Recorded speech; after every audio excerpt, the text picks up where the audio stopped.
Hi Monica, looking at your macro photos here.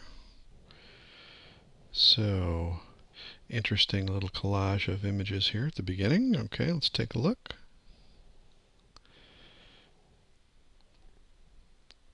See the first one here. Little dog at the fence. So, your dog looks blue. So anyway, it looks like your maybe your white balance might have been set for tungsten, and you shot it outside. But I actually I love the fact that he's blue like that. There's a certain something that seems right or whatever. But you might want to check your white balance on that. The photo detail over here doesn't say anything, but um, but basically this is all about macro getting in nice and close, and so.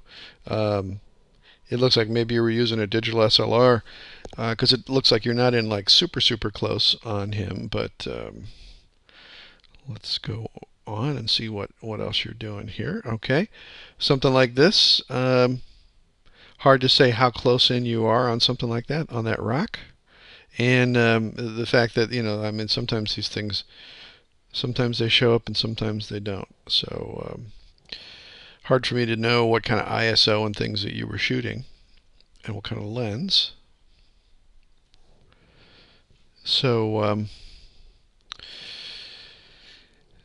when you're outside, you might want to take a look at your white balance because it looks like that when you're shooting in this shade like this, that maybe it should be a little bit warmer, and that maybe your white balance was set for inside when you were outside. It's kind of a bluish looking. Now, white balance on this much better.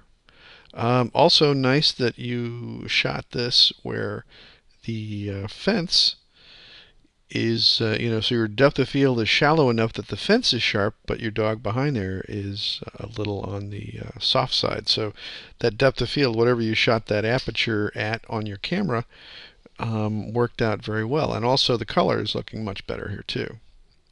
Color is looking much better here too.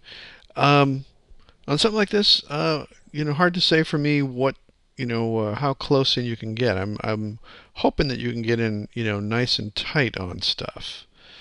Here we go. Um, Getting in much closer. That's what I really wanted you to experiment. How close can you get in on certain subjects? And try and push it with your lens, whatever you were doing here. So, and you can see right here, nice color on this, maybe a little on the warm side, but still looking very good. Same with this. Um, the back part of the bowl here looks like it's in focus. The front part looks like it's a little out of focus. Okay, same thing with this too. So hard to say too what ISO you're shooting at. This might be a little on the warmer side. Um, you might want to experiment a little bit with auto white balancing, and then also maybe the tungsten and the fluorescent, just to see what where you can get that the lighting a little bit more neutral. Okay, this is good. Being able to get it nice and tight on somebody's eye like that. Um, okay, good. It's looking, maybe not super sharp. I don't know what kind of camera you were using or whatever, but um, maybe it's a little bit from camera shake. Hard to say since the photo details don't show up. But and this looks like some kind of basket weave of some sort. Okay, good.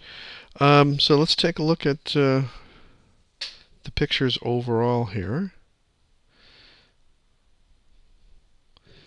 Here they go. Okay, in terms of things to watch out for, make sure that you are checking on your white balance, especially like the one we were talking about with the dogs and the outside stuff here. This is probably my favorite shot of what you had. Nice and sharp, good color and everything. Some of the other ones look like maybe they were even cropped, or I'm not sure what the resolution. Like this one right here, maybe a little camera shake, but it looks like it may have been cropped in on. That's fine.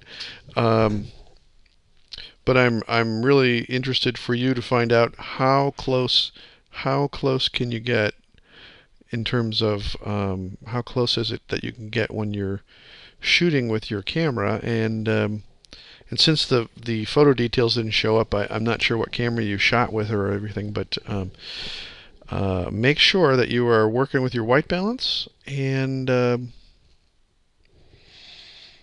but everything else, being able to get in close. Maybe you were zooming in with a zoom or something. It's hard for me to say, but make sure that you are giving yourself also shooting at a high enough ISO, and that you are working with the other little basics of, if you have the option to be able to set your aperture and your shutter speed, to make sure that you are shooting at a fast enough shutter speed so that you don't have camera shake, and that your ISO, or excuse me, your aperture is such to where you either get, that nice sort of shallow depth of field, or to get in a more extended depth of field, like this particular one right here of the dog.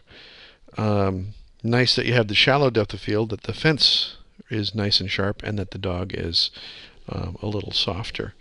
So good job. Good.